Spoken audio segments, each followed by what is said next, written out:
Welcome to Along the Rock, brought to you by the Radar Free Press. I'm your host, Kaitlyn Blum. Today with us, we have Mike McBride, Yardley, and Tom Wadsworth. Welcome back, by the way. Thank you.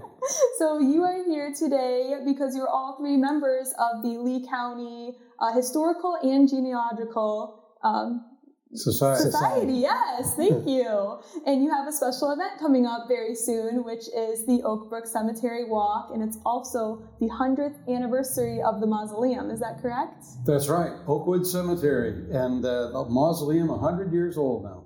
Can you tell me a little bit about the Oakwood Cemetery in general? The cemetery started in the 1830s, as best we know, when they started dropping dead people in there.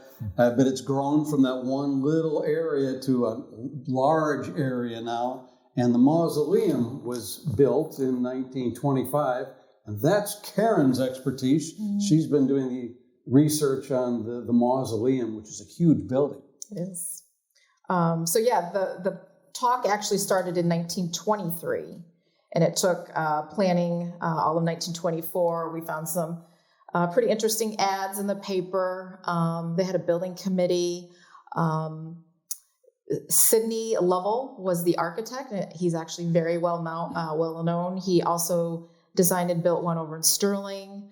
And then we also have the Britton Mausoleum up there. He designed that one as well. It's the only private-owned mausoleum in Oakwood. Yeah. So if you ever want a mausoleum, you go to Sidney Lovell. He knows what he's doing. Or his son, yes. Yeah, he had them all over the country. Mm-hmm. Sidney Lovell mausoleums, and Dixon and Sterling have one. Wow. So specifically the cemetery walk. You said it's been going on for 20 years? Not 2009. 2009 was the first. Okay. So can you tell me a little bit more about the history of that and how that's grown and what we can expect for this year? It's almost been very similar every year since that first one. We typically have 6 dead people that we portray with actors, and people come in at 1 o'clock, and this will be Sunday, September the 28th, I believe that sounds right. Mm-hmm.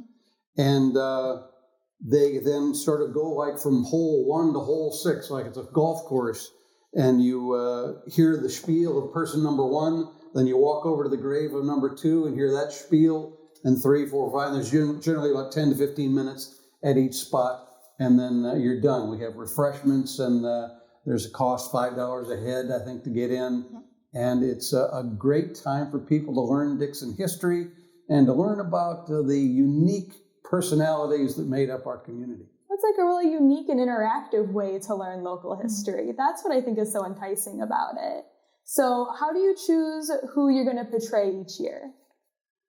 So in the past, there might have been a theme. Mm-hmm. I know they did Civil War one year.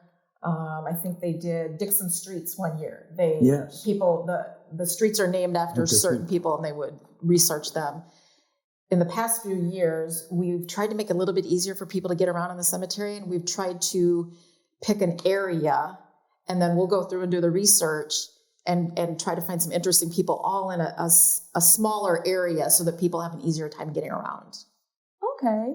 And you said you make this kind of accessible, right? You have some accessibility. Yep. We have wonderful volunteers, and so we usually have like a brigade of young people that will help people get around. We have golf carts. We have chairs out so that if anybody needs to sit while they're listening to the presentations. So that's great. I just want to make sure that everybody knows that, accessibility wise, they are able to attend this and enjoy this. Yes. That's really important. So you guys have all done a ton of research from what I can tell. Have you found anything that you've uncovered that was like, oh wow, that was really interesting, or that was really surprising that I found out? No, not really. Just the way of life that existed back then. In many ways, it's so different from now, with people that didn't rely on electricity for everything, and just a different way of life. It brings that out into attention. Something you don't often think about. Life 100 years ago, how different it was in many ways. So this brings that out, I think, to people's attention. Yeah, it's like a really enlightening experience. Mm-hmm. That makes sense. It's definitely something I don't think about. Yeah, people getting around by horses instead of no cars.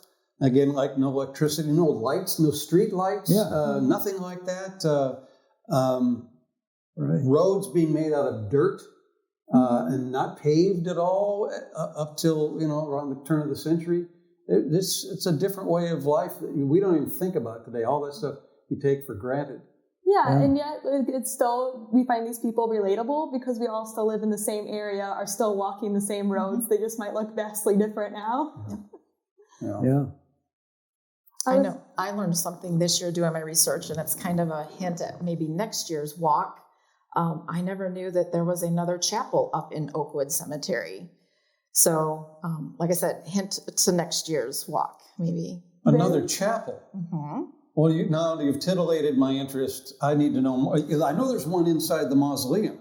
Right. But Is that the one you referred to? No. There was a completely separate chapel, and it burned down. It burned down? In Oakwood? Yes. Really? Yeah. Wow, so you learn something new every day. This is cool. So, next year. You've been researching this for 20 years and you're still finding out things about Oakwood Cemetery. Yeah. That's a nice thing about this. Mm-hmm. Yeah. You serendipity, discover things that are very relevant. Now, the guy I'm portraying this year, his name is S.S. Dodge. He was a jeweler for 30 years. He died in 1924 as the mausoleum was being built, but he wanted to be buried in the mausoleum. So he had his body shipped off to the mausoleum in Astoria, Illinois, where Sidney Lovell had just built another mausoleum, and they put him on ice there or whatever they did. And then when they finally finished Dixon, they hauled his body back and shoved him in a drawer there or whatever they did with it at that point. Wow. So, Yeah. You find out such interesting stories. Yeah. So can you give me like all the details? Like what would I need to know if I want to attend this event? Know more information? And honestly, if somebody is interested in joining your society, what do they need to do that? So the society is located at 113 South Hennepin in Dixon. And you can check online. We have volunteers there Tuesdays, Fridays, Saturdays.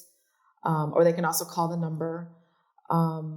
As far as the walk, like you said, September 29th, Sunday. It's the last Sunday of September every year now. It used to be in October, but the weather never cooperated. So they bumped it up. So it's always the last Sunday in September from 1 to 3. I think the last group will send them out at 3. So they're usually still walking around, going on 4 o'clock or so. But yeah, we usually try to have parking all in one area. And I think this year will be on the Route 38 entrance of the cemetery. So it's not the main entrance, it's on the back side. They have a brand new building in Oakwood. We have to say thank you to the staff there at Oakwood Cemetery, because without their support, we wouldn't be able to do this. But they're letting us use their new building this year. So restrooms available, plenty of parking.